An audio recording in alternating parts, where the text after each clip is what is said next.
Doctor Shubhashree Prasad ಅವರು ಇಲ್ಲಿ ನಿಮ್ಮೆಲ್ಲರಿಗೂ ಹೇಗೆ ಒಳಮನೆಯ ಬಂಧುಗಳು ಹಾಗೆ ನನಗೂ ಕೂಡ 30 ವರ್ಷಗಳ ಹಿಂದೆ ಭೇಟಿಯಾದವರು.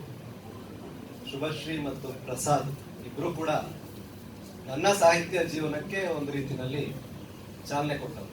ಮಂಡ್ಯದ ನಾನು PUC ಓದ್ತಿದ್ದಂಥ ದಿನಗಳಲ್ಲಿ ನಾನು ಕೂಡ ಮಂಡ್ಯ ಜಿಲ್ಲೆಯವರಿಂದ ನಿಮಗೆ ಹೇಳ್ಕೊಳ್ಳಿಕ್ಕೆ ಹೆಮ್ಮೆ ವಿಚಾರ. ಈ ಒಂದು ಕೃತಿ ಈಗಾಗಲೇ ಇಬ್ಬರು ಮಹನೀಯರು ಒಂದೆರಡು ಆಯಾಮಗಳಲ್ಲಿ ಕೃತಿಯನ್ನ ಪ್ರವೇಶ ಮಾಡುವ ಒಂದು ಒಳನೋಟಗಳನ್ನು ಹೇಳಿದ್ದಾರೆ. ಇಲ್ಲಿ ನಾನು ನನಗೆ ಕೊಟ್ಟಿರುವಂತಹ ಒಂದು ಕರ್ತವ್ಯವಾದಂತ ಈ ಕೃತಿಯ ಪೂರಣವನ್ನ ಆಂತರ್ಯವನ್ನ ನಿಮಗೆ ಪರಿಚಯಿಸುವ ಮೂಲಕ ಈ ಕೃತಿ ಹೇಗೆ ಕನ್ನಡ ಸಾಹಿತ್ಯಕ್ಕೆ ಮತ್ತೆ ಕನ್ನಡ ಓದುಗರಿಗೆ ಒಂದು ಸಂಪತ್ತಾಗುತ್ತೆ, ಸಂಪನ್ಮೂಲ ಆಗುತ್ತೆ, ಸಾಹಿತ್ಯ ಚರಿತ್ರೆಯ ಒಂದು ಭಾಗ ಹೇಗೆ ಆಗುತ್ತೆ ಅನ್ನೋದ್ರ ಬಗ್ಗೆ ಕೆಲವು ಒಳನೋಟಗಳನ್ನ ಕೊಡುವಂತ ಪ್ರಯತ್ನ ಮಾಡ್ತೀನಿ. ಕುವೆಂಪು ಅವರು ತಮ್ಮ ಕಾದಂಬರಿಯ ಆರಂಭದಲ್ಲಿ ಬರ್ಕೊಳ್ಳೋ ಹಾಗೆ ಇಲ್ಲಿ ಯಾರೂ ಮುಖ್ಯರಲ್ಲ, ಇಲ್ಲಿ ಯಾರೂ ಅಮುಖ್ಯರಲ್ಲ. ಮುಂದುವರೆದು ಹೇಳ್ತಾರೆ, ಇಲ್ಲಿ ಅವಸರವೂ ಕೂಡ ಸಾವಧಾನದ ಬೆನ್ನೇರಿದೆ. ಕುವೆಂಪು ಅವರು ತಮ್ಮ ಇಡೀ ಕಾದಂಬರಿಯ ಪಾತ್ರಗಳನ್ನ ಗಮನದಲ್ಲಿ ಇಟ್ಕೊಂಡು ಹೇಳುವಂತ ಮಾತು. ಆ ಮಾತನ್ನ ಇಲ್ಲಿ ಯಾಕೆ ನಾನು ಸಾಂದರ್ಭಿಕವಾಗಿ ಉದ್ಧರಿಸ್ತಾ ಇದ್ದೀನಿ ಅಂತಂದ್ರೆ, ಬಹುಶಃ ಶುಭಶ್ರೀಯವರ ಚಟುವಟಿಕೆಗಳು ಮತ್ತೆ ಅವರು ತೊಡಗಿಸ್ಕೊಂಡಿರುವಂತ ಉದ್ಯೋಗದ ಕ್ಷೇತ್ರ ಮತ್ತೆ ಅವರ ಬರವಣಿಗೆ ಇವೆಲ್ಲವನ್ನ ನೋಡಿದಾಗ ಒಂದಕ್ಕೊಂದು ತುಂಬಾ ತಿಕ್ಕಾಟವನ್ನ ತಂದುಕೊಡುವಂತ ಸಂದರ್ಭಗಳಿವೆ. ಇವತ್ತು ಬ್ಯಾಂಕ್ ಬೇರೆ ಅಲ್ಲ, ಆಸ್ಪತ್ರೆ ಬೇರೆ ಅಲ್ಲ ಅನ್ನುವಂತ ಒಂದು ಸನ್ನಿವೇಶದಲ್ಲಿ ಕೆಲಸ ಮಾಡ್ತಾ ಇದ್ದಾರೆ. ಹೇಗೆ ಆಸ್ಪತ್ರೆಯಲ್ಲಿ ಇದ್ದಂತ ಒಂದು ವಾತಾವರಣ, ಹೇಗೆ ಒಂದು ಬಿಗಡಿನ ವಾತಾವರಣ, ತುಂಬಾ ಗಂಭೀರವಾದಂತ, ಯಾರು ನಗಲಾರದಂತ, ಮನಬಿಚ್ಚಿ ಮಾತಾಡ್ಲಾರದಂತ ಪರಿಸ್ಥಿತಿ ಇದೆಯೋ, ಇವತ್ತು ಬ್ಯಾಂಕ್ಗಳ ಒಳಗಡೆ ಕೂಡ ಅಷ್ಟೊಂದು ಒತ್ತಡ ಇದೆ, ಕೆಲಸದ ಒತ್ತಡ ಇದೆ. ಎಲ್ಲ ಬ್ಯಾಂಕ್ಗಳಲ್ಲಿ ಅವಸರ ಇದೆ. ಹೇಗಾದ್ರೂ ಆಗ್ಲಿ ಕೆಲಸ ಮುಗಿಸಿ ಆಚೆ ಹೋಗ್ಬೇಕು, ಎಲ್ಲ ತುರ್ತು, 10 ನಿಮಿಷದಲ್ಲಿ ನಾನು ಟ್ರಾನ್ಸ್ಫರ್ ಮಾಡ್ಬೇಕು ಹಣನ ಅಂತ ಕಾಯ್ತಿರ್ತಾರೆ. ಸೊ ಅಂತ ಅವಸರ ಇಲ್ಲಿ ಸಾವಧಾನದ ಬೆನ್ನೇರಿ ಬರವಣಿಗೆಯಾಗಿ ತಮ್ಮ ಒಳ ಮನಸ್ಸನ್ನ ಸಮಾಧಾನ ಮಾಡಿಕೊಳ್ಳುವಂತ ಪ್ರಯತ್ನವನ್ನ ಇಲ್ಲಿ ಲೇಖಕಿ ಮಾಡಿದ್ದಾರೆ ಅನ್ನೋದು ತುಂಬಾ ಮುಖ್ಯವಾದಂತ ಸಂಗತಿ ಅಂತ ನನಗೆ ಅನ್ನಿಸ್ತದೆ.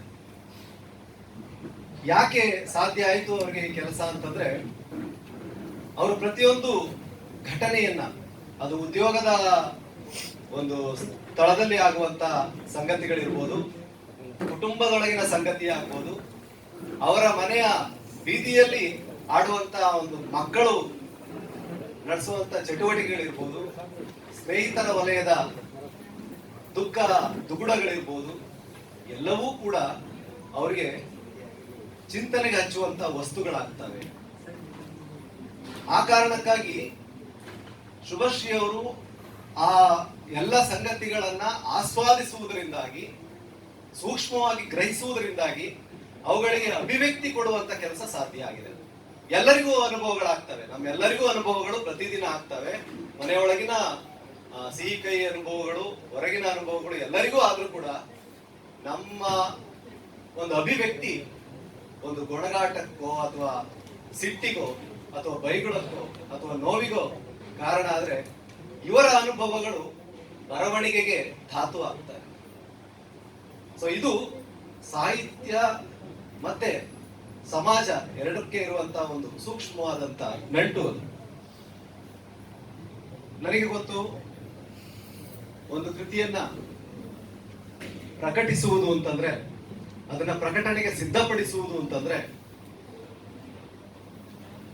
ಒಂದು ಕೂಸನ್ನ ಅಡದಷ್ಟು ಗಂಭೀರವಾದ ಪ್ರಕ್ರಿಯೆ. ಎಲ್ಲೆಲ್ಲೋ ಚದುರು ಹೋಗಿದ್ದಂತ ಆಲೋಚನೆಗಳನ್ನ, ಎಲ್ಲೆಲ್ಲೋ ಬರೆದಿಟ್ಟಿದ್ದಂತ ಬರವಣಿಗೆಗಳನ್ನ ಅವಕ್ಕೆ ತಿದ್ದಿ ತೀಡಿ ಅಂತಿಮ ರೂಪ ಕೊಟ್ಟು ಇದನ್ನ ನಾನು ಜನರ ಕೈ ಕೊಡಬಹುದು ಅನ್ನುವಷ್ಟು ನಮ್ಗೆ ಧೈರ್ಯ ಬರ್ಬೇಕಾದ್ರೆ ತುಂಬಾ ಸಮಯ ಬೇಕು. ಸೊ ಅಂತ ಒಂದು ಶುಭ ಸಂದರ್ಭ ಇದು. ಅವರ ಚದುರಿದ ಆಲೋಚನೆಗಳು ಮತ್ತೆ ಒಂದು ಕಡೆ ಸೇರಿ ಪುಸ್ತಕ ರೂಪದಲ್ಲಿ ನಮ್ಮ ಕೈ ಸೇರುವಂತ ಒಂದು ಸಂದರ್ಭ ಇದು. ಅವು ಬೇರೆ ಬೇರೆ ಮೂಲಗಳಲ್ಲಿ ಪ್ರಕಟ ಆಗಿದ್ದಾವೆ, ಈಗಾಗಲೇ ಹಲವಾರು ಓದುಗರು ಓದಿದ್ದಾರೆ. ಇನ್ನೂ ತುಂಬಾ ಜನಗಳಿಗೆ ಈ ಚಿಂತನೆಗಳು ತಲುಪಬೇಕಾದಂತ ಒಂದು ಅನಿವಾರ್ಯತೆ ಇದೆ, ಅಗತ್ಯ ಇದೆ ಅಂತ ನನಗೆ ಅನ್ನಿಸ್ತದೆ. ಯಾಕೆ ಅಂತಂದ್ರೆ ಅದ್ರ ಮೂಲಕ ಬಹುಶಃ ಎಲ್ಲರೂ ಕೂಡ ತಮ್ಮ ತಮ್ಮ ಅನುಭವಗಳೇ ಅಥವಾ ನೋವುಗಳೇ ದೊಡ್ಡವು ಅಂತ ಅನ್ಕೋತೀವಿ ನಾವು. ಅದು ಮನುಷ್ಯನ ಸಹಜವಾದಂತ ಗುಣ. ನಾವೇ ಇಡೀ ಜಗತ್ತಿನಲ್ಲಿ ಅತ್ಯಂತ ಕಷ್ಟದಲ್ಲಿರೋರು ಅಂತ ಅನ್ಕೊಳ್ಳೋದ್ರಲ್ಲಿ ನಮ್ಗೆ ಏನೋ ಒಂದು ಖುಷಿ ಇರುತ್ತೆ. ಅಯ್ಯೋ ನಾನಾಗೋದಕ್ಕೆ ಬದುಕಿದ್ದೀನಿ, ನಾನಾಗೋದಕ್ಕೆ ಇದೆಲ್ಲ ಸಹಿಸ್ಕೊಂಡಿದ್ದೀನಿ, ಇನ್ಯಾರಾದ್ರೂ ಆಗಿದ್ರೆ ಅಂತ ಏನೋ ಬೇರೆ ಬೇರೆ ಮುಂದಿನ ಹೇಳಿಕೆಗಳು ಇದ್ದೇ ಇರ್ತವೆ. ಆದ್ರೆ ಬಹುಶಃ ಸಹಿಸಿಕೊಳ್ಳುವುದೇ ಜೀವನ ಆಗಿರುವಾಗ ಆ ಸಹನೆಗೆ ಈ ಕೃತಿ ಒಂದು ಒಳ್ಳೆಯ ಔಷಧವಾಗಿ ಕೆಲಸ ಮಾಡುವಂತ ಲಕ್ಷಣಗಳಿದಾವೆ.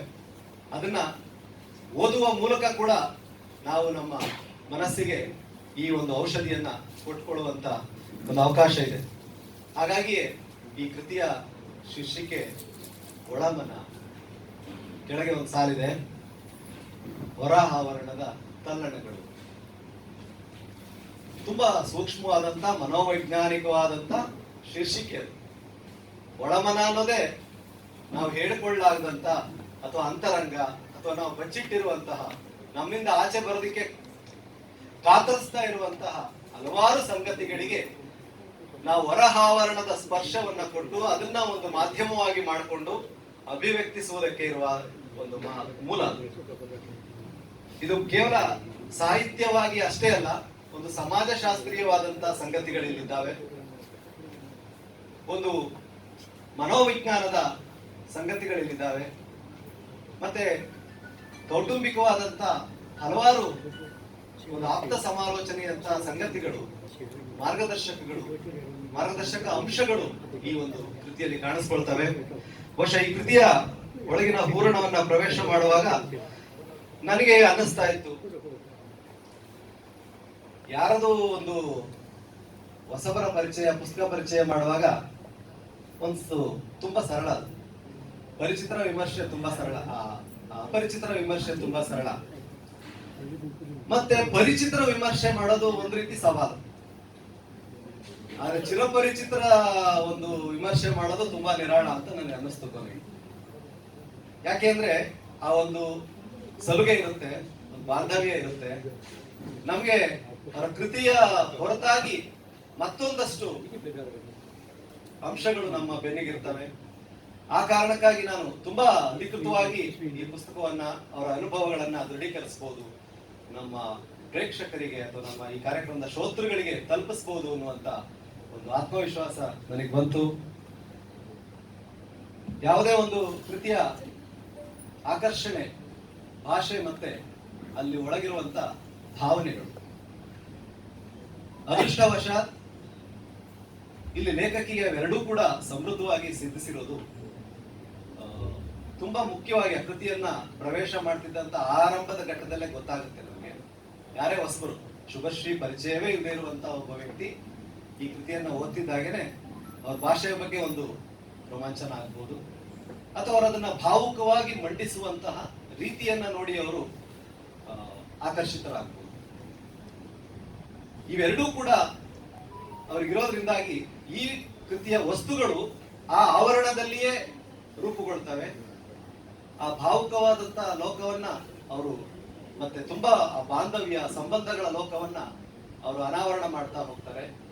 ಯಾವುದು ಜಗತ್ತನ್ನ ಉದ್ಧಾರ ಮಾಡುವಂತ ದೊಡ್ಡ ದೊಡ್ಡ ವಿಷಯಗಳ ಚರ್ಚೆ ಆಗಲ್ಲ, ಅದು ಅವರ ಉದ್ದೇಶವೂ ಅಲ್ಲ. ಕೃತಿಯ ಹೆಸರೇ ಹೇಳೋ ಹಾಗೆ ಅದು ಅವರ ಒಳ ಮನಸ್ಸಿನ ತವಕಗಳು, ತಲ್ಲಣಗಳು, ಕಾತರಗಳು, ಅವು ಅಕ್ಷರ ರೂಪವನ್ನ ಪಡ್ಕೊಳ್ತವೆ. ಹಾಗೆ ನೋಡಿದಾಗ ನಮ್ಗೆ ಯಾವುದೇ ಒಂದು ಕೃತಿಯನ್ನ ಓದಿದಾಗ ಒಂದು ತೃಪ್ತಿ ಕೊಡಬೇಕು, ಒಂದು ಸಂತೋಷ ಕೊಡಬೇಕು, ಸಮಾಧಾನ ಕೊಡಬೇಕು. ಆಗ್ಲಿಲ್ವಾ ಕಡೆ ಪಕ್ಷ ನಮ್ಗೊಂದು ಪ್ರಶ್ನೆ ಅಥವಾ ಅಸಮಾಧಾನವಾದ್ರೂ ಹುಟ್ಟಾಕ್ಬೇಕು. ಅದು ನಿಜವಾದಂತ ಒಂದು ಕೃತಿಯ ಲಕ್ಷಣ. ಎರಡನ್ನೂ ಮಾಡ್ಲಿಲ್ಲ ಅಂತಂದ್ರೆ ಆ ಕೃತಿ ಅಷ್ಟರ ಮಟ್ಟಿಗೆ ಸೋತಂಗೆ. ವ್ಯರ್ಥ ಆದಾಗ. ಯಾವುದೇ ಒಂದು ಕೃತಿ ಓದಿದಾಗ ನಿಮ್ಗೆ ಆ ಕೃತಿ ಬಗ್ಗೆ ಒಂದಿಷ್ಟು ಪ್ರಶ್ನೆಗಳು ಅಥವಾ ಸಂಘರ್ಷ ಅಥವಾ ಅಸಮಾಧಾನಗಳು ಸೃಷ್ಟಿ ಆದರೂ ಕೂಡ ಕೃತಿ ಅಷ್ಟರ ಮಟ್ಟಿಗೆ ಗೆದ್ದ ಹಾಗೇನೆ. ಯಾಕೆ ಅಂತಂದ್ರೆ ಅಭಿಪ್ರಾಯಗಳು ತುಂಬಾ ಇದೆ, ಎಲ್ಲವೂ ನಮ್ಗೆ ಇಷ್ಟ ಆಗ್ಬೇಕಾಗಿಲ್ಲ ಅಥವಾ ಎಲ್ಲವನ್ನೂ ನಾವು ಒಪ್ಕೋಬೇಕಾಗಿಲ್ಲ. ಹೀಗಿರುವಾಗ ಇಲ್ಲಿ ಆ ರೀತಿಯ ಸಂಘರ್ಷದ ವಸ್ತುಗಳು ಕಡಿಮೆ ಇದ್ದಾವೆ, ವಿವಾದಾತ್ಮಕ ಅಂಶಗಳು ವಸ್ತುಗಳು ಕಡಿಮೆ ಇದ್ದಾವೆ, ಎಲ್ಲರ ಅನುಭವಗಳು ಇಲ್ಲಿ ಹರಡುಗಟ್ತಾ ಹೋಗುವಂತದ್ದು ಈ ಕೃತಿಯ ಸಂದರ್ಭದಲ್ಲಿ ನಮ್ಗೆ ತುಂಬಾ ಮುಖ್ಯ ಅನ್ಸುತ್ತೆ. ಸುಮಾರು 46 ಲೇಖನಗಳು, ಚಿಕ್ಕ ದೊಡ್ಡ ಲೇಖನಗಳು ಇಲ್ಲಿ ಸೇರ್ಕೊಂಡಿದ್ದಾವೆ. ನನಗೆ ಅನ್ನಿಸ್ತು ಈ 46 ಯಾಕೆ ಪರಿಚಯ ಮಾಡ್ಲಿಕ್ಕೆ ಆಗಲ್ಲ, ಸಭೆಯನ್ನು ಪರಿಚಯ ಮಾಡಕ್ ಆಗಲ್ಲ. ಹಾಗಾಗಿ ಕೆಲವನ್ನ ಮುಖ್ಯವಾದವನ್ನ ಪಟ್ಟಿ ಮಾಡಬಹುದಾ ಅಂತ ಪ್ರಯತ್ನ ಮಾಡಿದೆ ನಾನು ಓದ್ತಾ. ಯಾಕೋ ಅದು ಕೊನೆಗೆ ಸರಿಯಲ್ಲ ಅಂತ ಅನ್ನಿಸ್ತು ನನಗೆ ಆ ಕ್ರಮ. ಯಾಕೆ ಅಂತಂದ್ರೆ ಎಲ್ಲ ಕೃತಿಗಳಲ್ಲೂ ಏನೋ ಒಂದು ಮುಖ್ಯ ಅಂತ ಅನ್ಸಕ್ ಶುರುವಾಯಿತು. ಎಲ್ಲ ಕೃತಿಗಳಲ್ಲೂ ಒಂದಕ್ಕಿಂತ ಒಂದು ಬೇರೆ ಭಿನ್ನವಾಗಿದ್ದಾವೆ, ಯಾವುದೂ ಕೂಡ ಪುನರಾವರ್ತನೆ ಆಗ್ತಾ ಇಲ್ಲ. ಹಾಗಾಗಿ ಎಲ್ಲ ಲೇಖನಗಳು ಕೂಡ ಮುಖ್ಯ ಅಂತ ಅನ್ನಿಸ್ಕೊಳ್ಳೋದು ಇಲ್ಲಿ ನಮ್ಗೆ ಒಂದು ವೈಶಿಷ್ಟ್ಯ ಅಂತ ನಾನು ಇಲ್ಲಿ ಗುರುತಿಸಲಿಕ್ಕೆ ಇಷ್ಟಪಡ್ತೀನಿ. ಇಲ್ಲಿರುವಂತಹ ಲೇಖನಗಳನ್ನ ನಾವು ಸಾಹಿತ್ಯ ಸಂದರ್ಭದಲ್ಲಿ ಹೇಗೆ ಗುರುತಿಸಬಹುದು ಅನ್ನೋ ಪ್ರಶ್ನೆ ಬಂದಾಗ ಇಲ್ಲಿ ಪ್ರಬಂಧಗಳಿದ್ದಾವೆ, ಲೇಖನಗಳಿದ್ದಾವೆ, ಟಿಪ್ಪಣಿಗಳಿದ್ದಾವೆ. ಇನ್ನೂ ಸರಳವಾಗಿ ಹೇಳ್ಬೇಕಂದ್ರೆ ನೇರವಾದಂತ ಕೆಲವು ಟಿಪ್ಸ್ಗಳಿದ್ದಾವೆ. ಮಕ್ಕಳಿಗೆ ಅಥವಾ ಗೃಹಿಣಿಯರಿಗೆ ಅಥವಾ ಕುಟುಂಬದ ಸದಸ್ಯರಿಗೆ, ಪತಿಗೆ, ಮಕ್ಕಳಿಗೆ, ಹೀಗೆ ಪರೋಕ್ಷವಾಗಿ ಒಂದು ಮಹಿಳೆಯ ಸ್ಥಾನದಲ್ಲಿ ನಿಂತು ಕೊಡುವಂತ ಟಿಪ್ಸ್ಗಳಿದ್ದಾವೆ. ಹಾಗಾಗಿ ಅವು ಎಲ್ಲರ ಮನೆಯ ಮಾತುಗಳಾಗ್ತವೆ. ಅದು ಈ ಕೃತಿಯ ಒಂದು ಯಶಸ್ಸು ಅಂತ ನನಗೆ ಅನ್ನಿಸ್ತದೆ. ವಿಶೇಷವಾಗಿ ಹೆಚ್ಚು ಲೇಖನಗಳಲ್ಲಿ ಪ್ರಬಂಧದ ಸ್ವರೂಪದಲ್ಲಿದ್ದಾವೆ. ಪ್ರಬಂಧ ಸಾಹಿತ್ಯ ಕನ್ನಡದಲ್ಲಿ ತುಂಬಾ ಸಮೃದ್ಧವಾಗಿ ಬೆಳೆದಿರುವಂತದ್ದು. ಗುರು ರಾಮಸ್ವಾಮಿ ಅವರು, ಎನ್ ಮೂರ್ತಿರಾವ್ ಅವರು, ಅರಾಮಿತ್ರ ಅವರು, ಭುವನೇಶ್ವರಿ ಹೆಗಡೆ ಅವರು, ಪ್ರತಿಭಾನಂದ ಕುಮಾರ್, ಹೀಗೆ ತುಂಬಾ ಜನ ನಮ್ಮಲ್ಲಿ ಪ್ರಬಂಧಗಳನ್ನ ಬರೆದಿದ್ದಾರೆ. ನನಗೆ ವಿಶೇಷವಾಗಿ ಇವರು ಬರವಣಿಗೆಗಳು, ಆ ಕಾಳಜಿ, ತುಂಬಾ ಆತ್ಮೀಯವಾಗಿ ಬರೆಯುವಂತ ರೀತಿಯನ್ನ ನೋಡಿ ನನಗೆ ನೇಮಿಚಂದ್ರ ಅವರ ಬರವಣಿಗೆಗಳು ತುಂಬಾ ನೆನಪಾಯ್ತು ಇವರ ಲೇಖನಗಳನ್ನು ಓದುವಾಗ. ನೇಮಿಚಂದ್ರ ಕನ್ನಡದಲ್ಲಿ ಕಲ್ಪನಾ ಜಗತ್ತನ್ನ ಬಿಟ್ಟು ಅನುಭವಗಳನ್ನ ತಮ್ಮ ಸ್ವತಃ ನೋಡಿದಂತ ಸಂಗತಿಗಳನ್ನ ದಾಖಲಿಸ್ತಾ ಹೋಗ್ತಾರೆ. ಅವ್ರಿಗೆ ಸಾಹಿತ್ಯ ಆಗುತ್ತೋ ಬಿಡುತ್ತೋ ಅನ್ನೋಂತ ಒಂದು ಇದೇ ಇಲ್ಲ, ಅವರಿಗೆ ಒತ್ತಡವೇ ಇಲ್ಲ. ನಾನೊಂದಿಷ್ಟು ಹೊಸ ಸಂಗತಿಗಳನ್ನ ಓದುಗರ ಮುಂದೆ ಇಡಬೇಕು ಅನ್ನುವಂತ ಒತ್ತಡವನ್ನ ಅವರು ಬದುಕು ಬದಲಿಸಬಹುದು ಅನ್ನುವಂತ ಅವರ ಕೃತಿ ಸರಣಿಗಳಲ್ಲಿ ಹೇಗೆ ಜೋಡಿಸ್ತಾ ಹೋಗ್ತಾರೋ ಪತ್ರಿಕೆಯಲ್ಲಿ ಅಂಕಣ ಬಂದದನ್ನ. ಸೊ ಇಲ್ಲಿ ಶುಭಶ್ರೀ ಅವರ ಒಂದು ಆಶಯ ಕೂಡ ಅದನ್ನ ನಾನು ಗುರುತಿಸ್ತೇನೆ. ಇದು ಸಾಹಿತ್ಯ ಆಗತ್ತಾ ಬಿಡುತ್ತಾ ಅನ್ನೋದಕ್ಕಿಂತ ಹೆಚ್ಚಾಗಿ ಇದು ಉಪಯುಕ್ತ ಆಗತ್ತೆ ಅನ್ನುವಂಥದ್ದು. ಬರೀ ಮಾಹಿತಿಯೇ ಆಗ್ಬಹುದು ಕಡೆ ಪಕ್ಷ. ಅದನ್ನ ನಮ್ಮ ಮುನ್ನುಡಿ ಬರೆದಂತ ಪಿ ಚಂದ್ರಿಕಾ ಅವರು ಕೂಡ ಅದನ್ನ ಗುರುತಿಸಿದ್ದಾರೆ. ಕೆಲವು ಕಡೆ ಅವರು ಅದನ್ನ ಬುಲೆಟ್ಸ್ ಹಾಕ್ಬಿಟ್ಟು ಪಾಯಿಂಟ್ ತರ ಬರೆಯೋದನ್ನು ಕೊಡ್ತಾರೆ ಕೆಲವು ಕಡೆ. ಅದ್ರ ಉದ್ದೇಶ ಅಷ್ಟೇ, ಅವರಿಗೆ ತಾನು ಹೇಳ್ಬೇಕಾದದನ್ನ ಯಾವ ವರ್ಣನೆ ಇಲ್ಲದೆ, ಸುತ್ತಿ ಬಳಸದೆ ನೇರವಾಗಿ ಓದುಗರಿಗೆ ತಲುಪಿಸ್ಬೇಕು ಅನ್ನುವಂತ ಒಂದು ತವಕ. ಮತ್ತೆ ಅದೊಂದು ಪ್ರಯೋಗ ಅಂತಾನು ಗುರುತಿಸಬಹುದು ನಾವು. ಯಾಕೆಂದ್ರೆ ವರ್ಣನೆ ಮಾಡೋದೇ ಸಾಹಿತ್ಯ ಅನ್ನುವಂತ ಒಂದು ಚೌಕಟ್ಟೇನು ಇಲ್ಲ. ನಮ್ಮ ಭಾವನೆಗಳನ್ನ ಹೇಗೆ ಬೇಕಾದ್ರೂ ವ್ಯಕ್ತಪಡಿಸುವಂತ ಸ್ವಾತಂತ್ರ್ಯ ಇವತ್ತು ಬರವಣಿಗೆಯಲ್ಲಿ ನಡೀತಾ ಇದೆ. ಮತ್ತಿಲ್ಲಿ ಬಂದಿರುವಂತ ಘಟನೆಗಳು ಹಾಗೇನೆ ಅವರ ಕಂಡು ಕೇಳಿ ಅನುಭವಿಸಿದಂತ ಘಟನೆಗಳಿದಾವೆ. ಮತ್ತೆ ಪ್ರಚಲಿತ ವಿದ್ಯಮಾನಗಳಿಗೆ ಕೊಟ್ಟಂತ ಪ್ರತಿಕ್ರಿಯೆಗಳಿದಾವೆ. ಮತ್ತೆ ಪತ್ರಿಕೆಯ ಬೇರೆ ಬೇರೆ ಸಂದರ್ಭಗಳಲ್ಲಿ ಬರೆದಂತ ಭೂಮಿಕಾ, ಆಂದೋಲನ, ಹೀಗೆ ಹಲವಾರು ಪುರವಣಿಗಳಲ್ಲಿ ಬರೆದಂತ ಲೇಖನಗಳಿದಾವೆ. ಆಕಾಶವಾಣಿಗೆ ಬರೆದಂತ ಚಿಂತನೆಗಳು, ಮತ್ತೆ ಸಾಹಿತ್ಯ ವಿಮರ್ಶೆ ಇದೆ, ಸಂಶೋಧನಾತ್ಮಕ ಲೇಖನಗಳಿದಾವೆ. ಎಲ್ಲದಕ್ಕಿಂತ ವಿಶೇಷ ಅಂತ ಅನ್ಸಿದ್ದು ನನಗೆ ಒಂದು ವ್ಯಕ್ತಿತ್ವ ವಿಕಸನದ ಬರವಣಿಗೆಗಳಾಗಿ ನಮ್ಮಲ್ಲಿ ಹೇಗೆ ಇವತ್ತು ಪುಸ್ತಕಗಳು ಪ್ರಕಟ ಆಗ್ತಿದ್ದಾವೆ, ತುಂಬಾ ಪುಸ್ತಕಗಳು. ಆ ಒಂದು ಪ್ರಕಾರಕ್ಕೆ ಸೇರುವಂತ ಲೇಖನಗಳು ಇವರಲ್ಲಿ ಕಂಡು ಬರ್ತವೆ. ಮನುಷ್ಯ ಸ್ವಭಾವಗಳು, ಅವರ ಆಲೋಚನೆಗಳು, ಗುಣಗಳು, ದೌರ್ಬಲ್ಯಗಳು, ಇವುಗಳನ್ನ ಕುರಿತು ಬರೆದಂತ ಲೇಖನಗಳು, ಹೀಗೆ ವ್ಯಕ್ತಿತ್ವ ವಿಕಸನಕ್ಕೆ ಸಂಬಂಧಪಟ್ಟಂತ ವಸ್ತುಗಳು ಇದಾವೆ. ನಾನು ಮೊದಲೇ ಹೇಳಿದಾಗೆ ಮಹಿಳೆಯರಿಗೆ ಕಿವಿ ಮಾತುಗಳಿದಾವೆ, ಗಂಡಂದರಿಗೆ ಟಿಪ್ಸ್ಗಳು ಇದಾವೆ. ಹೀಗೆ ಯಾವ್ದಿದೆ ಯಾವ್ದಿಲ್ಲ ಅನ್ನೋದಕ್ಕಿಂತ ಇಲ್ಲಿ ಇರುವುದನ್ನ ನಾವು ನೇರವಾಗಿ ಗ್ರಹಿಸುವುದು ತುಂಬಾ ಖುಷಿ ಕೊಡುವಂತ ಸಂಗತಿ ಅಂತ ನನಗೆ ಅನಿಸ್ತು. ಯಾಕೆಂದ್ರೆ ಸಣ್ಣ ಸಣ್ಣ ವಿಷಯಗಳು ಅಂತ ಅನ್ಸೋದು, ಇದಕ್ಕೆಲ್ಲ ಇದ್ರ ಬಗ್ಗೆ ಎಲ್ಲ ಬರಿಬಹುದಾ? ಮಕ್ಕಳಿಗೆ ಊಟ ಕಟ್ಕೊಡುವಂತ ಮಕ್ಕಳ ಡಬ್ಬಿ ಬಗ್ಗೆ ಒಂದು ಪ್ರಬಂಧ ಬರಿಬಹುದಾ? ಒಂದ್ ಚಿಟ್ಟೆ ಮೊಟ್ಟೆ ಇಟ್ಟಿದ್ರ ಬಗ್ಗೆನೂ ಪ್ರಬಂಧ ಬರಿಬಹುದಾ? ಅಲ್ಲೂ ಒಂದು ನಾವು ತಿಳ್ಕೊಳ್ಳುವಂತ ಏನಾದ್ರೂ ಒಂದು ಆಶಯ ಇದೆಯಾ?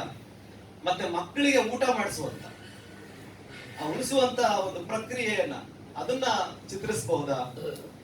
ಮತ್ತೆ ಒಂದು ಬೆಕ್ಕಿನ ಮತ್ತು ಮರಿಯ ಸಂಬಂಧವನ್ನ, ಅದು ಕುಟುಂಬದ ಸದಸ್ಯನಾಗಿ ಪ್ರತಿ ಮನೆಯಲ್ಲೂ ಬೆಕ್ಕಿರ್ತವೆ, ನಾವು ನೋಡ್ತಿರ್ತೀವಿ, ನಮ್ಮ ಕಾಲ್ ಮಧ್ಯದ ಓಡಾಡುತ್ತೆ ಬೆಕ್ಕು. ಆದ್ರೆ ಅದರ ಒಂದು ಬದುಕನ್ನ, ಅದು ನಮಗಿಂತ ಹೇಗೆ ಅದೊಂದು ಭಿನ್ನವಾಗಿ ಬದುಕನ್ನ ಕಟ್ಕೊಳ್ಳುತ್ತೆ, ಅದನ್ನು ಒಂದು ಪ್ರಬಂಧದ ವಸ್ತು ಆಗಿಸಬಹುದಾ? ಮತ್ತೆ ಮೇಡಮ್ ಹೇಳಿದಾಗೆ ಅಡುಗೆ ಮನೆಯನ್ನ ನಿರ್ವಹಣೆ ಮಾಡುವಂತ ಒಂದು ಜವಾಬ್ದಾರಿ, ಮತ್ತೆ ಅಡುಗೆ ಮನೆಯಲ್ಲಿ ಸಮಯವನ್ನ ನಿರ್ವಹಿಸುವಂತಹ ಒಂದು ರೀತಿ, ಮತ್ತಿನ್ನ ನಮ್ಮಲ್ಲಿ ಒಂದು ಸಾಮಾಜಿಕವಾದಂತಹ ವಿಚಾರಗಳಿಗೂ ಇವರು ಕೆಲವು ಕಡೆ ಒಂದು ವಸ್ತುವನ್ನ ತಗೊಂಡಿದ್ದಾರೆ. ಸಮಾನತೆ, ಮಹಿಳಾ ಸಬಲೀಕರಣ, ಮತ್ತೆ ಇವಾಗ ಕೊರೋನಾ ಲಾಕ್ಡೌನ್ ಅಂತ ಸಂದರ್ಭದಲ್ಲಿ ಮನೆಯಲ್ಲೇ ಎಲ್ಲರೂ ಕೂಡ ಒಂದು ಕಡೆ ಇದ್ದಂತ ಸಂದರ್ಭದಲ್ಲಿ ತುಂಬಾ ಒಂದು ಬದಲಾವಣೆಗಳಾಗಿದ್ದಾವೆ. ಒಳ್ಳೆಯ ಬದಲಾವಣೆಗಳು ಆಗಿದ್ದಾವೆ, ಕೆಟ್ಟ ಬದಲಾವಣೆಗಳು ಆಗಿದ್ದಾವೆ. ಅದರಲ್ಲಿ ಹೆಚ್ಚು ಬದಲಾವಣೆಗಳು ನನಗನ್ಸೋ ಹಾಗೆ ಒಳ್ಳೆ ಬದಲಾವಣೆಗಳಾಗಿದ್ದಾವೆ ಮನುಷ್ಯರಲ್ಲಿ ಅಂತ ಅನಿಸ್ತದೆ. ಯಾಕೆಂದ್ರೆ ನಾವು ಯಾವ್ದನ್ನ ನಂಬ್ಕೊಂಡಿದ್ವೋ, ಯಾವುದೇ ಜೀವನದ ಇದೇ ಮೂಲ, ಇದೇ ಮುಖ್ಯ ಅಂತ ಅನ್ಕೊಂಡಿದ್ವೋ ಜೀವನ ಮಾಡ್ಲಿಕ್ಕೆ, ಅವೆಲ್ಲವನ್ನೂ ಬಿಟ್ಟು ಬದುಕಬಹುದು ಅಂತ ಈ ಲಾಕ್ ಡೌನ್ ಅಥವಾ ಗೃಹವಾಸ ಕಲಿಸ್ಕೊಟ್ಟಿದೆ ನಮ್ಗೆ. ಸೊ ಅದನ್ನ ಕೂಡ ಅವರು ಒಂದು ವಸ್ತುವನ್ನಾಗಿ ಮಾಡ್ಕೊಳ್ತಾರೆ. ಇವರು ಅವರೇ ಹೇಳ್ಕೊಳ್ಳುವ ಹಾಗೆ ಈ ಪುಸ್ತಕಕ್ಕೆ ಒಂದು ವಿದ್ವಾಂಸರನ್ನ, ಪಂಡಿತ ವಲಯವನ್ನ, ವಿಮರ್ಶಕರನ್ನ ಮೆಚ್ಚಿಸುವಂತಹ ಉದ್ದೇಶ ಇಲ್ಲ. ನನ್ನ ಉದ್ದೇಶ ಇಷ್ಟೇ, ಸಮಾಜದ ಎಲ್ಲ ವರ್ಗದವರಿಗೂ ಇದು ತಲುಪಬೇಕು. ಹಾಗಾಗಿ ನಾನು ನನ್ನ ಅನುಭವಗಳನ್ನ ಮುಕ್ತವಾಗಿ, ಹಸಿಯಾಗಿ ಬರೆಯುವಂತ ಒಂದು ಪ್ರಯತ್ನವನ್ನು ಮಾಡ್ತೀನಿ ಅನ್ನೋದು ಅವ್ರ ಮಾತಿನ ಉದ್ದೇಶ. ಅವ್ರು ಅದೇ ಪದಗಳನ್ನು ಬಳಸ್ತಾರೆ. ಸೀದಾ ಸಾದವಾಗಿ ನಾನು ಹೇಳಿ ಇಷ್ಟಪಡ್ತೀನಿ. ಯಾಕೆ ಅಂತಂದ್ರೆ ಓದುಗರ ಮನ ಮುಟ್ಟುವುದಷ್ಟೇ ನನ್ನ ಉದ್ದೇಶ ಅನ್ನೋದನ್ನ ನಾವಿಲ್ಲಿ ಗುರುತಿಸ್ಬೇಕು. ಅದು ಅವರ ಮಾತೆ. ಮತ್ ನನ್ನ ಈ ಕೃತಿಯ ಕೆಲವು ಪೂರಣವನ್ನ ನಾನು ಪರಿಚಯ ಮಾಡುವ ಮುಂಚೆ ಪಿ ಚಂದ್ರಿಕಾ ಅವರು ಈ ಕೃತಿಗೆ ಮುನ್ನುಡಿ ಬರೀತಾರೆ. ಅವರು ಒಂದು ಮಾತನ್ನ ಹೇಳ್ತಾರೆ. ನಾನು ಆ ಮಾತನ್ನ ಹಾಗೆ ನಿಮ್ಮ ಮುಂದೆ ಹೇಳಲಿಕ್ಕೆ ಇಷ್ಟಪಡ್ತೀನಿ. 10 ಕಡೆ ಕಣ್ಣು ಹೊರಳಿಸಿ ದಕ್ಕಿದಷ್ಟು ಚಿತ್ರಗಳು, ಕಂಡಿದ್ದನ್ನೆಲ್ಲ ತನ್ನದು ಮಾಡಿಕೊಳ್ಳುವ ತವಕ, ದಕ್ಕಿದ್ದಕ್ಕೆ ಪ್ರೀತಿಯ ಒಗ್ಗರಣೆ. ಇವು 3 ಮುಖ್ಯ, ಅತ್ಯಂತ ಚೆನ್ನಾಗಿ ಅವರು ಗುರುತಿಸಿದ್ದಾರೆ. ಅದನ್ನ ನಮಗೆ ಏನ್ ಕಾಣುತ್ತೋ ಎಲ್ಲವನ್ನೂ ಕೂಡ ಆ ಚಿತ್ರಗಳನ್ನೆಲ್ಲ ಇಲ್ಲಿ ಹಿಡಿಯೋದಕ್ಕೆ ಪ್ರಯತ್ನ ಮಾಡಿದ್ದಾರೆ. ತಾವು ತಮ್ಮ ಬದುಕಿನ ಆವರಣದಲ್ಲಿ ಸಿಕ್ಕಂತ ಎಲ್ಲ ಅನುಭವಗಳನ್ನ ಹಿಡಿದಿದ್ದಾರೆ. ಕಂಡಿದ್ದನ್ನೆಲ್ಲ ತನ್ನದು ಮಾಡಿಕೊಳ್ಳುವಂತ ಪ್ರಯತ್ನ ಮಾಡಿದ್ದಾರೆ ಅಂತ. ನಾನು ವರದಿ ಮಾಡ್ತಾ ಇಲ್ಲ ಅವರು ಅನ್ನೋದು ಅವ್ರ ಮಾತಿನ ಅರ್ಥ. ನಾನೀಗ ನೋಡ್ದೆ ಆಗ ನಡೀತು ಅಂತ ಅಷ್ಟಕ್ಕೆ ಅದನ್ನ ಒಂದು ವರದಿ ಮಾಡಿ ನಿಲ್ಸಲ್ಲ. ಅದಕ್ಕೆ ಅವ್ರ ಬದುಕನ್ನ ಕನೆಕ್ಟ್ ಮಾಡ್ಕೊತಾರೆ, ಅವರ ಅನುಭವನ ಕನೆಕ್ಟ್ ಮಾಡಿಕೊಂಡು ಅದನ್ನೊಂದು ಅಧಿಕೃತವಾದಂತ ಸಾಚಾ ಆದಂತ ಅನುಭವವಾಗಿ ಬರವಣಿಗೆ ಮಾಡುವ ಪ್ರಯತ್ನವನ್ನ ಮಾಡ್ತಾರೆ. ಕೊನೆಯ ಸಾಲಿದೆಯಲ್ಲ, ದಕ್ಕಿದ್ದಕ್ಕೆ ಪ್ರೀತಿಯ ಒಗ್ಗರಣೆ, ಇದು ಇವ್ರ ಕೃತಿಯ ವೈಶಿಷ್ಟ್ಯ ಅಂತ ನಾನು ಗುರುತಿಸ್ಲಿಕ್ಕೆ ಇಷ್ಟಪಡ್ತೀನಿ. ಆ ಪ್ರೀತಿಯ ಒಗ್ಗರಣೆ ಅಂತಂದ್ರೆ ಏನಂತಂದ್ರೆ, ಅದು ಯಾವುದನ್ನೂ ಕೂಡ ದ್ವೇಷಿಸದೆ, ಯಾವುದನ್ನೂ ನಿರಾಕರಿಸದೆ, ಯಾವುದನ್ನು ವಿರೋಧಿಸದೆ, ತಟಸ್ಥವಾಗಿ ಅವ್ರು ನಿಂತ್ಕೊಂಡು ಆ ವಸ್ತುಗಳನ್ನ ಹೇಳ್ತಾ ಹೋಗ್ತಾರೆ. ಏನದರ ಅರ್ಥ ಅಂತಂದ್ರೆ, ಬದುಕಿನಲ್ಲಿ ಎಲ್ಲವೂ ಕೂಡ ಮುಖ್ಯ, ಯಾವುದೂ ಕೂಡ ನಮಗ್ ಬೇಡದೇ ಇರುವಂತದ್ದಲ್ಲ, ಎಲ್ಲವನ್ನೂ ಕೂಡ ನಾವು ಸ್ವೀಕರಿಸಬಹುದು, ಎಲ್ಲವರಿಂದನೂ ಕೂಡ ಕಲಿಯುವಂತ ಒಂದು ಪಾಠ ಇದ್ದೇ ಇರುತ್ತೆ. ಜೆ ಶಿವರುದ್ರಪ್ಪ ಅವರ ಒಂದು ಕವಿತೆ ಹೇಳುವ ಹಾಗೆ, ನಿಂತ ಗಡಿಯಾರ ಕೂಡ ದಿನಕ್ಕೆ 2 ಸಲ ಸರಿಯಾದ ಸಮಯ ತೋರಿಸುತ್ತೆ. ಹಾಗಿರುವಾಗ ಯಾರ ಅಭಿಪ್ರಾಯಗಳು, ಯಾವ ವ್ಯಕ್ತಿಯೂ ಕೂಡ ಇಲ್ಲಿ ತಪ್ಪಲ್ಲ, ಪೂರ್ಣ ನಿಷ್ಪ್ರಯೋಜಕ ಅಲ್ಲ. ಆದ್ರೆ ಅವರಿಗೂ ನಮಗೂ ಭಿನ್ನಾಭಿಪ್ರಾಯ ಇದೆ ಅಷ್ಟೇ. ನಾನು ಆಲೋಚನೆ ಮಾಡುವ, ನಾನು ಬದುಕುವ ರೀತಿಗೂ ಆ ವ್ಯಕ್ತಿಗೂ ನಮಗೂ ವ್ಯತ್ಯಾಸ ಇದೆಯೇ ಹೊರತು ಯಾರನ್ನೂ ಕೂಡ ಅಲ್ಲಗಳೆಯುವ, ವಿರೋಧಿಸುವ ಅಥವಾ ಸಂಪೂರ್ಣ ತಪ್ಪು ಅಂತ ನಾವು ಸಾರುವಂತಹ ಅಧಿಕಾರ, ಅವಕಾಶ ಯಾರಿಗೂ ಇಲ್ಲ ಅನ್ನುವಂತಹ ಒಂದು ನಿಲುವಿನಲ್ಲಿ ನಿಂತ್ಕೊಂಡೇ ಇವರು ತಮ್ಮ ಬರವಣಿಗೆಯನ್ನು ಮುಂದುವರಿಸ್ತಾರೆ ಅನ್ನೋದು ಇಲ್ಲಿ ಮುಖ್ಯವಾಗಿ ಗಮನಿಸಬೇಕಾದಂತ ಸಂಗತಿ. ಇಲ್ಲಿ ಕೆಲವೇ ಲೇಖನಗಳ ಬಗ್ಗೆ ನಾನು ನಿಮ್ಮ ಗಮನ ಸೆಳೆದು ನನ್ನ ಮಾತುಗಳನ್ನು ಮುಗಿಸ್ಲಿಕ್ಕೆ ಪ್ರಯತ್ನ ಮಾಡ್ತೀನಿ. ಲೀಲಾಪ್ಪಾಜಿ ಮೇಡಮ್ ಮೊದಲೇ ಹೇಳಿದಾಗೆ ತುಂಬಾ ವಿಶಿಷ್ಟವಾದಂತ ಲೇಖನ ಅಂತಂದ್ರೆ ಕಾಫಿ ಎಂಬ ಮಾಂತ್ರಿಕ. ಓದೋರಿಗೆಲ್ಲ ಮೊದಲನೇ ಲೇಖನನೇ ಅದು. ನಾನು ಅದೇ ಅನ್ಕೋತಾ ಇದ್ದೆ, ಏನಪ್ಪಾ ಶುಭಶ್ರೀ ಕಾಫಿ ತುಂಬಾ ಇಷ್ಟ ಅಂದ್ಬಿಟ್ಟು ಪುಸ್ತಕದಲ್ಲಿ ಬಂದವ್ರಿಗೂ ಮೊದಲಲ್ಲಿ ಕಾಫಿ ಕೊಟ್ಟೆ ಸ್ವಾಗತಿಸ್ತಾ ಇದ್ದಾರಲ್ಲ ಎಲ್ಲರನ್ನು, ಓದುಗರನ್ನು. ಒಂದು ಕಾಫಿ ಅಂತಂದ್ರೆ ಅದೇನೂ ಅಲ್ಲ. ಒಂದು ಕಾಫಿ ಅಂತಂದ್ರೆ ಅದೆಲ್ಲವೂ ಆಗಬಹುದಾದಂತ ಸಂಗತಿ ಅದು. ಇವತ್ತು ವಿದೇಶದಿಂದ ಬಂದಂತಹ ಕಾಫಿ ನಮ್ಮ ಭಾರತೀಯ ನೆಲದಲ್ಲಿ ನಮ್ಮ ಒಂದು ಸಂಪ್ರದಾಯವಾಗಿ, ಒಂದು ನಮ್ಮ ಬದುಕಿನ ಭಾಗವಾಗಿ ಬೆಳೆದು ಬಂದಿದೆ. ಅದರಲ್ಲೂ ಕಾಫಿ ಕುಡಿಬೋದಿತ್ತಲ್ಲ, ಕಾಫಿ ಕುಡಿದು ಹೋಗಿ, ಮನೆಗೆ ಬನ್ನಿ ಕಾಫಿ ಕುಡೀರಿ, ಈ ತರದ ಪದಗಳನ್ನ ನಾವು ಬಳಸ್ತೀವಿ ನೋಡಿ. ಬೇರೆ ವಸ್ತುಗಳ ಬದಲಿಗೆ ನಾವು ಕೊಡೋದು ಟೀನೋ ಜ್ಯೂಸೋ ಮನೆಗೆ ಹೋದ್ಮೇಲೆ ಅದರ ವಿಷಯ ಬೇರೆ. ಆದ್ರೆ ಹೆಸರು ಕಾಫಿ ಅಂತಾನೆ ಕರಿತಿದ್ದೀವಿ. ಅಂದ್ರೆ ಕಾಫಿ ಅನ್ನೋದಕ್ಕೆ ಎಷ್ಟೊಂದು ಮಹತ್ವ, ಮತ್ತೆ ಕಾಫಿ ಹೇಗೆ ನಮ್ಮ ಬದುಕನ್ನ ಆವರಿಸ್ಕೊಳ್ತು ಅನ್ನುವಂತ ಸಂಗತಿಯನ್ನು ಹೇಳ್ತಾ ಅವರು ಹೇಳುವಂತ ಕೆಲವು ವಿಷಯಗಳನ್ನ ನಿಮ್ಗೆ ಹೇಳ್ಬೇಕು.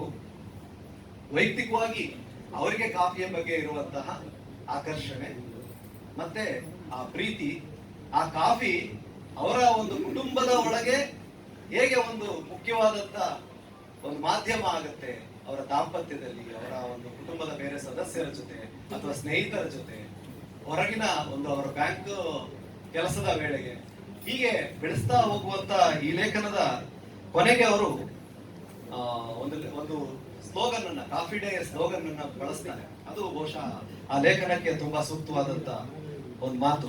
A lot can happen over coffee. ಏನೆಲ್ಲ ಆಗ್ಬಹುದು ಅಂತ ಕಾಫಿಯ ಹೆಸರಿನಲ್ಲಿ, ಕಾಫಿ ಎನ್ನುವಂತ ಒಂದು ಪಾನೀಯದ ಹೆಸರಿನಲ್ಲಿ ಏನೆಲ್ಲವೂ ನಾವು ಪಡೆದುಕೊಳ್ಳಬಹುದು, ಏನೆಲ್ಲವನ್ನು ಕೂಡ ನಾವು ಅನುಭವಿಸಬಹುದು ಅನ್ನುವಂಥದ್ದು. ಮತ್ತೆ ಆ ಲೇಖನದ ಜೊತೆಗೆ ಇನ್ನೊಂದು ವಿಶೇಷ ಏನಂದ್ರೆ, ಅವ್ರದೇ ಕೆಲವು ಕವಿತೆಗಳನ್ನ, ಚುಟುಕು ಕವಿತೆಗಳನ್ನ ಅಲ್ಲಿ ಜೋಡಿಸ್ತಾ ಹೋಗ್ತಾರೆ ಚಿತ್ರಗಳ ಜೊತೆಗೆ. ಅಂತ ಒಂದು ಪದ್ಯದ ಕೆಲವುದೇ ಒಂದು ಚುಟುಕು ಪದ್ಯನ ಹೇಳ್ತೀನಿ ನಿಮ್ಗೆ. ಇಳೆಯ ತುಂಬ ಮಳೆಯ ಕುಟುಕು, ಇಳೆಯ ತುಂಬ ಮಳೆಯ ಕುಟುಕು, ನಾಲಗೆ ಒಳಗೆ ಕಾಫಿ ಗುಟುಕು. ಇಳೆಯ ತುಂಬ ಮಳೆಯ ಕುಟುಕು, ನಾಲಗೆ ಒಳಗೆ ಕಾಫಿ ಗುಟುಕು, ನಿನ್ನ ನೆನಪ ತುಂಟ ಚುಟುಕು. ಕಾಫಿ ಡೇ ಎನ್ನುವಂತಹದ್ದು ಅಥವಾ ಕಾಫಿ ಶಾಪ್ಗಳು ತುಂಬಾ ವಿಶಿಷ್ಟವಾದಂತಹ ಸ್ಥಾನಗಳಾಗಿದ್ದಾವೆ. ಬೇರೆ ಬೇರೆ ರೀತಿಯವರಿಗೆ ಬೇರೆ ಬೇರೆ ರೀತಿಯಲ್ಲಿ ಅವು ತಾಣಗಳಾಗಿದ್ದಾವೆ. ವಯಸ್ಸಾದವರಿಗೆ ಒಂದು ರೀತಿ ಆದ್ರೆ, ಯುವಕರಿಗೋ, ಪ್ರೇಮಿಗಳಿಗೋ, ದಂಪತಿಗಳಿಗೋ, ಅದು ಸ್ನೇಹಿತರಿಗೋ ಒಂದೊಂದು ರೀತಿಯ ಭಾವನಾತ್ಮಕ ವಿನಿಮಯಕ್ಕೆ ಅದು ತಾಣವಾಗಿರುವಂತಹ ಹೊತ್ತಿನಲ್ಲಿ ಕಾಫಿ ನಮ್ಮ ಭಾವನೆಗಳನ್ನ ಹೊರಹಾಕಲು ಇರುವಂತಹ ಒಂದು ನೆಪ ಅನ್ನೋ ರೀತಿನಲ್ಲಿ ಇಲ್ಲಿ ಅವರು ಆ ಕಾಫಿಯ ಚಿತ್ರಣವನ್ನ ಕೊಡ್ತಾ ಹೋಗ್ತಾರೆ.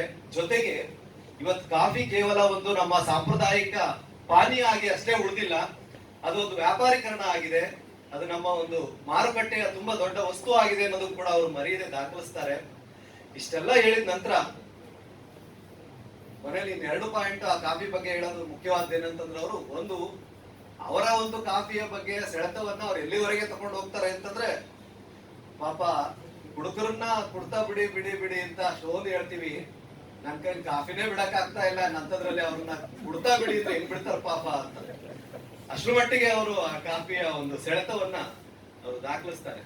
ಬಹುಶಃ ಈ ಲೇಖನ ಓದಿದ ನಂತರ ನಮ್ಗೆ ಒಂದ್ಸಲನಾದ್ರೂ ಶುಭಶ್ರೀ ಅವ್ರ ಮನೆಗೆ ಹೋಗಿ ಕಾಫಿ ಕುಡಿಬೇಕು ಅಂತ ನಿಮ್ಗೆಲ್ಲ ಅನ್ಸಿದ್ರೆ ಅದು ಅವ್ರದೇ ತಪ್ಪು, ನಮ್ದಲ್ಲ.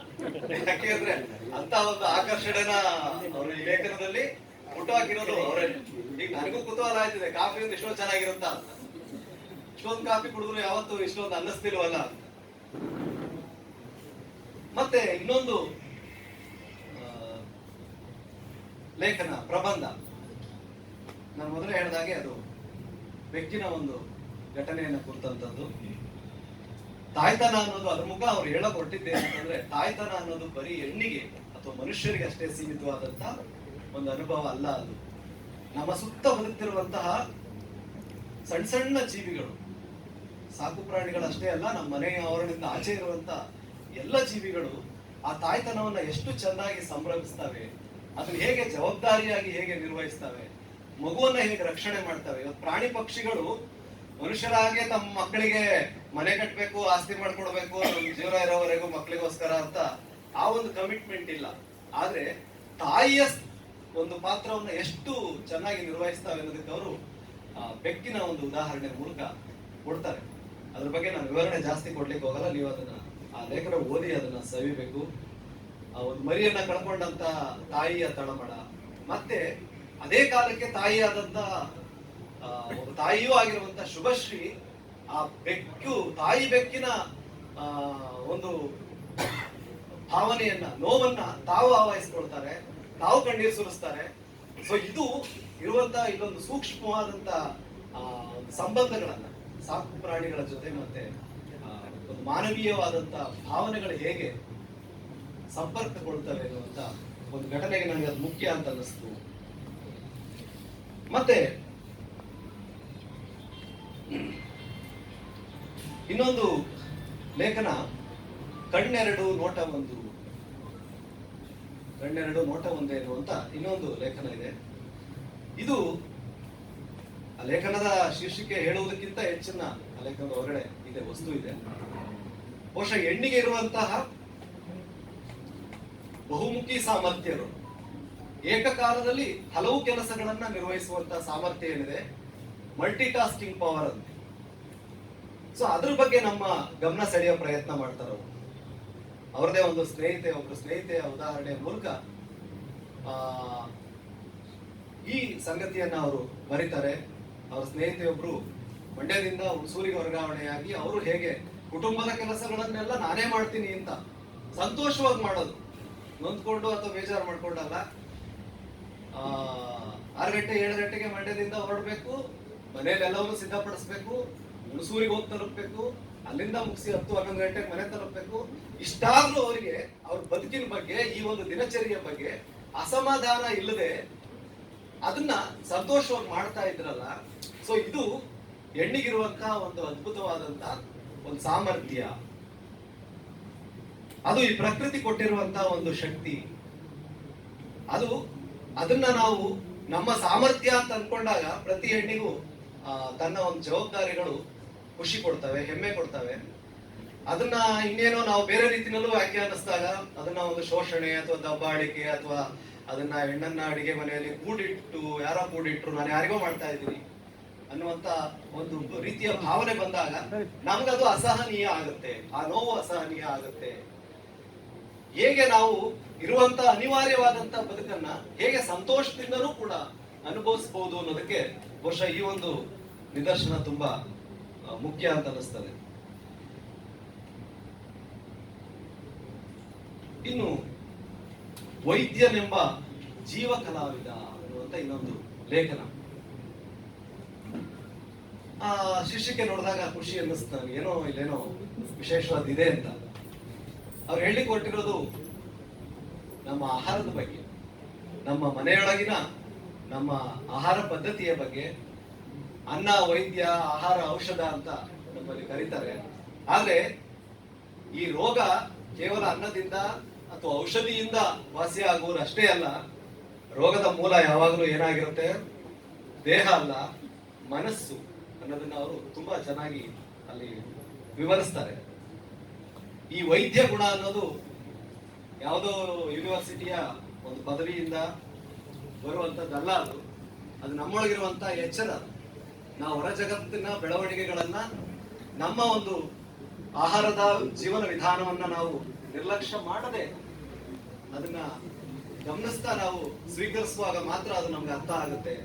ಹೇಗೆ ಒಬ್ಬ ಚಿತ್ರಕಲಾವಿದ ತನ್ನ ಸೂಕ್ಷ್ಮತೆ ಮತ್ತೆ ಏಕಾಗ್ರತೆ, ತನ್ಮಯತೆಯಿಂದ ನನ್ನ ಚಿತ್ರವನ್ನ ಬಿಡಿಸ್ತಾನೋ ಹಾಗೆ ಈ ವೈದ್ಯಕೀಯ ಅನ್ನೋದು ಕೂಡ ಒಂದು ಆದರ್ಶ, ಅದೊಂದು ಆತ್ಮಸ್ಥೈರ್ಯ, ಮತ್ತೆ ಅದು ವೃತ್ತಿಪರತೆಯ ಪರಾಕಾಷ್ಠೆ ಅಂತ ಒಂದು ರೀತಿಯಲ್ಲಿ ಹೇಳಬಹುದು. ಅದಷ್ಟು ಸೂಕ್ಷ್ಮವಾದಂತ ರೀತಿಯಲ್ಲಿ ವೈದ್ಯರು ಮತ್ತೆ ಸ್ವತಃ ವೈದ್ಯರಾಗಿ ನಾವು ಆಹಾರವನ್ನ ಒಂದು ಔಷಧಿಯಾಗಿ ಬಳಸುವಾಗ ಆ ಎಚ್ಚರ ಅನ್ನೋದು ಕೂಡ ಮುಖ್ಯ ಅನ್ನೋದು. ಮತ್ತೆ ಇನ್ನೊಂದು ಲೇಖನ ಸೌಂದರ್ಯ ಮತ್ತು ಸಂಸ್ಕಾರ, ಇವೆರಡು ಈ ತರದ ಲೇಖನಗಳು ತುಂಬಾ ಇದೆ. ಅಂದ್ರೆ ವ್ಯಾಖ್ಯಾನ, ಇವ್ರದೇ ಒಂದು ವ್ಯಾಖ್ಯಾನವನ್ನು ಕೊಡ್ತಾರೆ. ಸೌಂದರ್ಯ ಅಂದ್ರೆ ಏನು, ಸಂಸ್ಕಾರ ಅಂದ್ರೆ ಯಾವುದು ನಿಜವಾದ ವ್ಯಾಖ್ಯಾನ, ಸಂಸ್ಕಾರ ಅಂದ್ರೆ ಇವರ ವಿಶೇಷವಾದಂತ ಕಾಳಜಿ ಅಂತಂದ್ರೆ ಯಾವ ಹೊರಗಿನ ಸೌಂದರ್ಯ, ದೇಹ ಸೌಂದರ್ಯ ಅದು ಕೇವಲ ಆಕರ್ಷಣೆ, ಅದು ಹೆಚ್ಚು ದಿನ ಉಳಿಯುವಂತದ್ದಲ್ಲ. ಆಂತರಿಕ ಸೌಂದರ್ಯ ಮಾತ್ರ ಅದು ವ್ಯಕ್ತಿತ್ವಕ್ಕೆ ಸೊಬಗನ್ನ ಕೊಡುವಂತದ್ದು.